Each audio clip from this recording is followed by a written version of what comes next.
आता पुढची बातमी. दिवंगत अजित पवारांच्या विमान अपघातासंदर्भात रोहित पवारांसह अनेकांनी सवाल उपस्थित केले. अपघात प्रकरणात व्हीएसआर कंपनीवर अनेक आरोप झाले. यानंतर कंपनीचे मालक व्हीके सिंग यांची आज सीआयडीकडून चौकशी करण्यात आली आहे.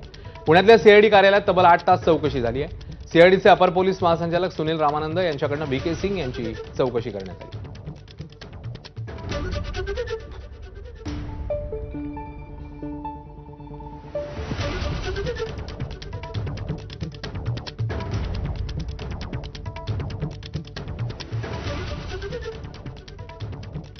उपमुख्यमंत्री अजित पवारांच्या अपघाती निधनाबाबत अनेक शंका कुशंका समोर येत असतानाच पार्थ पवार आणि कुटुंबीय दादांच्या अपघाताच्या चौकशीसंदर्भात मोदींची भेट घेणार आहे. विमान अपघात प्रकरणाबाबत चौकशी व्हावी अशी कुटुंबियांची इच्छा असल्याची माहिती सूत्रांनी दिली आहे. या संदर्भात राष्ट्रवादीचे सर्व आमदार संध्याकाळी मुख्यमंत्र्यांनाही भेटणार आहेत. तर राष्ट्रवादीच्या 20 पेक्षा जास्त आमदारांनी सुनेत्रा पवारांची भेट घेतली आहे. देवगिरीवर उशिरा झालेल्या भेटीत डीजीसीएच्या अहवालाबाबत आमदारांनी शंका उपस्थित केली.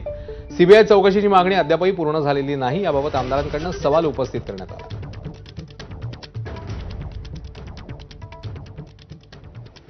तर उपमुख्यमंत्री सुनेत्रा पवार यांनी अजित पवार यांच्या अपघाताबद्दल आजपर्यंत जरी जाहीररित्या शंका उपस्थित केली नसली तरी वरिष्ठ नेतृत्वाला भेटून याची कल्पना दिली असल्याचा दावा माजी गृहमंत्री अनिल देशमुख यांनी केलेला आहे. सुनीत्राताईंनी सुद्धा याच्या पहिले ज्यांना ज्यांना वरिष्ठ नेते आहेत त्यांना सांगितलं असेल, त्यांनी नक्कीच सांगितलं असेल की याच्या बाबतीत अंतिम चौकशी, ठीक आहे जाहीरपणे त्या बोलल्या नसतील पण त्यांनी नक्कीच सांगितलं असेल की याच्या बाबतीत चौकशी झाली पाहिजे आणि सत्य समोर जनतेसमोर आलं पाहिजे. ह्या नक्कीच त्या बोलल्या असतील असं मला 100% वाटतं. पवारांनी शंका उपस्थित केली. जय पवारांनी सुद्धा काही व्हिडिओज बाहेर प्रसारमाध्यमाला देऊन त्यांनी सुद्धा शंका त्यांनी व्यक्त केल्या. आता काही लोक शंका जाहीरपणे व्यक्त करतात, काही खाजगीमध्ये बोलताना व्यक्त करतात. कसं याची लवकरात लवकर उच्चस्तरीय चौकशी झाली पाहिजे. आमचं तर म्हणणं आहे की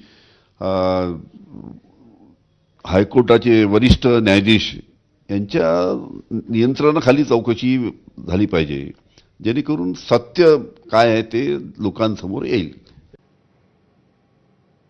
आता एक नजर टॉप 25 घडामोडींवर. पार्थ पवारांनी राज्यसभेसाठी दाखल केला उमेदवारी अर्ज. आज दादा असते तर फार आनंदी झाले असते. दादांच्या